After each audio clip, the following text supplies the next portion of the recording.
Maria stood at the edge of the dirt road, staring at the modest but elegant house at the end of the lane.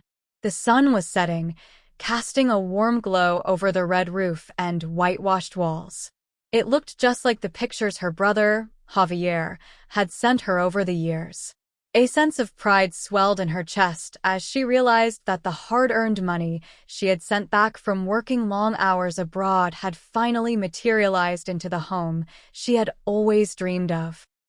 She smiled, imagining the look on Javier's face when he saw her. She hadn't told him she was coming home. After all, what better surprise than to show up early and see her house, finished, ready for her to start a new chapter in her life. As she walked down the road toward the house, memories flooded back. Javier as a child, always smiling, always mischievous. They had been close, even after she had left home to work abroad. He was the one she trusted with everything, including the responsibility of building her dream home. Maria's hand trembled with excitement as she pushed open the gate and walked up the small garden path lined with flowers. Her heartbeat quickened. The door to the house opened, and there stood Javier, a look of surprise crossing his face when he saw her standing there, suitcase in hand. "Maria!" Javier exclaimed, stepping out and embracing her. "I can't believe you're here. Why didn't you tell me you were coming?" "I wanted to surprise you," Maria said, pulling away from the hug with a beaming smile. "I wanted to see the house with my own eyes. It looks amazing. All those years of hard work have finally paid off." Javier shifted slightly, glancing back at the house. "Yeah, it turned out well, didn't it?" Something in his tone gave her pause. She felt a strange undercurrent beneath his words, but she brushed it off as him being caught off guard by her sudden arrival. "Let me show you around," Javier said quickly, guiding her toward the front door. "You're going to love it." Maria stepped inside, marveling at the beautifully furnished living room, the polished floors, and the high ceilings. It was everything she had envisioned from the photos Javier had sent her. "This is perfect," she whispered, her voice thick with emotion. "Thank you, Javier. You made my dream come true." But as she moved through the house, something began to gnaw at her. It wasn't just the strange way Javier was acting. It was the little details, the photos on the walls, the clothes in the bedroom closet. Everything felt lived in, but not in the way she had imagined it would be. It didn't feel like her space. It felt like someone else's. When they reached the master bedroom, Maria noticed a pair of men's shoes by the bed, a jacket draped over the chair, and a wallet on the nightstand. Her heart dropped. "Javier," she began, turning to him with a confused frown. "Is someone staying here?" Javier rubbed the back of his neck awkwardly. "I was going to tell you, eventually. You see the house." "Whose house is this?" Maria's voice was sharp now, the warmth of her homecoming quickly dissolving into unease. Javier sighed heavily, avoiding her gaze. "It's mine." The words hung in the air like a dark cloud. Maria blinked, her mind racing to comprehend what he had just said. "What do you mean it's yours?" she asked, her voice rising with panic. "I sent you the money to build this house for me." "I know," Javier said, running a hand through his hair. "But things got complicated. I needed a place too, and, well, the money you sent, I used it to build this house. I didn't think you'd be coming back so soon and—" "Wait," Maria interrupted, her chest tightening with anger. "You used my money to build a house for yourself?" "I was going to tell you." Javier pretexted. "It just happened this way. The business isn't doing well, and I had no other choice." "No other choice?" Maria's voice was trembling with fury now.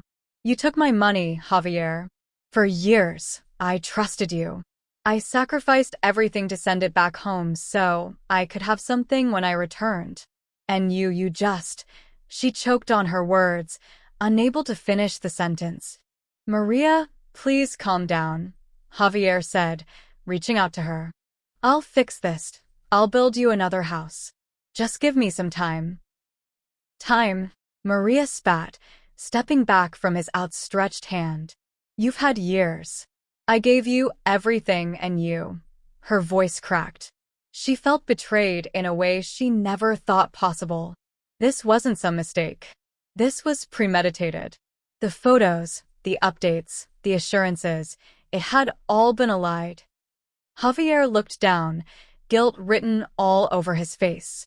I didn't mean to hurt you, he whispered. But I needed to survive too.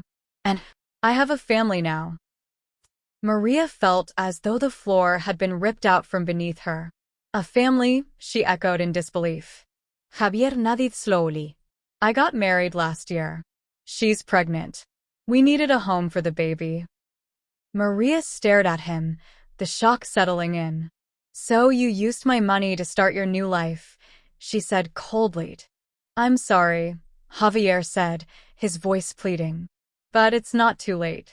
I can fix this, I swear. Maria's hands clenched into fists. She wanted to scream, to cry, to demand justice for what he had done. But deep down, she knew that no apology, no promise, could ever undo the betrayal. He had stolen from her, not just money, but years of dreams and sacrifice. She took a deep breath, steadying herself. I trusted you, Javier, she said, her voice barely above a whisper. I trusted you with everything, and you took it all for yourself.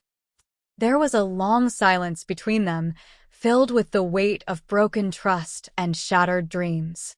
Maria finally looked him in the eye, her expression hardening. I'm not staying here, she said firmly. I'll find my own way.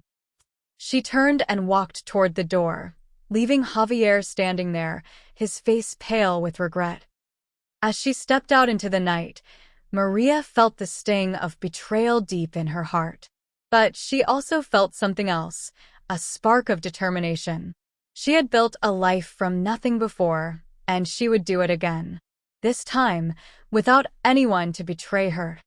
As Maria walked down the road, her mind racing, she knew her return home would not be as simple as she had imagined. Javier had taken more than just her money. He had stolen years of her life. But she wouldn't let him have her future. Not now, not ever. As she walked into the village, Maria couldn't help but wonder how deep her brother's deception ran, or how many others knew the truth, but had stayed silent. One thing was certain. She wasn't done yet. And neither was this fight. If you enjoyed Facade of Lies and want to see more gripping stories filled with twists, betrayal, and redemption, make sure to like this video and subscribe to our channel for more. Don't forget to hit the notification bell so you never miss a new story. What would you do if you were in Maria's shoes? Let us know in the comments below. Stay tuned for more thrilling content.